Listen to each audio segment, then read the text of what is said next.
Hello everyone and welcome. Today we're going to take a look at another older iPhone, this time the XS. This phone was launched back in 2018 at an initial price of $1,000, but has seen a lot of depreciation recently, and right now, if you want to pick one up used in 2021, the price sits somewhere between $300-$400 for the base option, making it look like a great deal. Key question though, should you actually buy it? I think so, but let's take a quick look at the various pros and cons before we reach a final decision. First up, let's take a look at the design. The design is actually one of the big pluses here.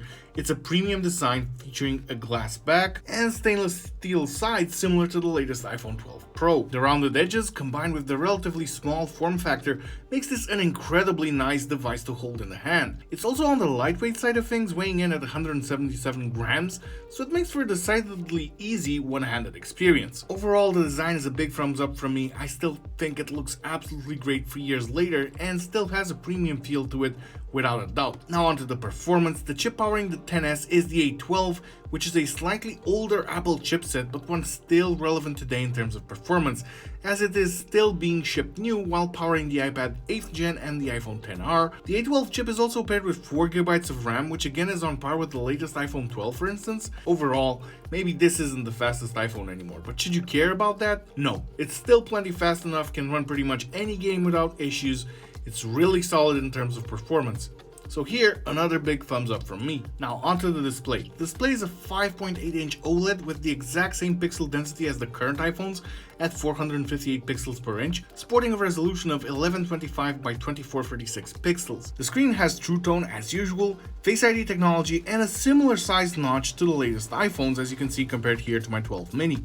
The display has also relatively thin bezels, so it doesn't look like yesteryear's phone at all. The screen reaches a maximum brightness of 625 nits, again in line with current models. The only problem here would be the relatively limited max brightness of around 700 nits or so you may struggle a bit outdoors in direct sunlight or very bright interiors. Again, should you care that much? Personally, I don't view this as such a big drawback, and the display gets a big thumbs up for me, but this one may come down a bit to personal preference. Battery life. Here, things aren't that awesome. Although the battery size is decent at nearly 2700 milliamps, the A12 is a bit more power hungry compared to modern chips. As such, you will get through the day only with moderate usage, and anything more than that may have you reaching for the charger sometime around afternoon, or perhaps a bit earlier than that. Also, as you can see on this one, the battery health after about 3 years of usage is down to 83%.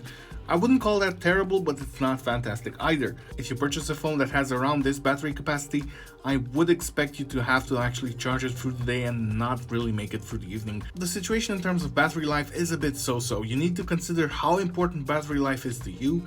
To me, personally, this isn't a huge problem, but again, this one may be up to you. Now onto the cameras. The cameras are again a bit of a mixed result depending on how you look at it. It has a dual 12 megapixel camera setup at the rear with a wide and a telephoto lens. The big drawbacks are the absence of an ultra-wide sensor, which a lot of people actually prefer, and also the lack of night mode. Apart from that though, the cameras are absolutely fantastic, will still take amazing photos in good lighting conditions. In terms of video, this is a rather good camera. It can film in 4K resolution at up to 60 FPS. And if you're into filming content like I'm doing here, you'll be happy to know it also records 4K at 24 FPS. Where it falls apart a little bit though is in terms of the selfie camera, which is just 7 megapixels and can film at just 1080p resolution for instance. However, for the usual social media pics and like, the selfie camera is more than enough. Again, I'd rate the camera experience overall as a thumbs up from my view. Depends how much you really want that night mode, an ultra-wide sensor, or a better selfie camera. Now on to software. This is another strong point. While all iPhones currently on iOS 14 will also be receiving iOS 15, as usual the devil is in the details. If you head onto Apple's website to the iOS 15 section, you'll see a lot of small print at the bottom of the page. A lot of the features in iOS 15 such as offline Siri support, FaceTime portrait mode, and so on actually need the power of the A12 chip. So the XS will actually benefit from the full range of features in iOS 15, which makes this a big deal in my book.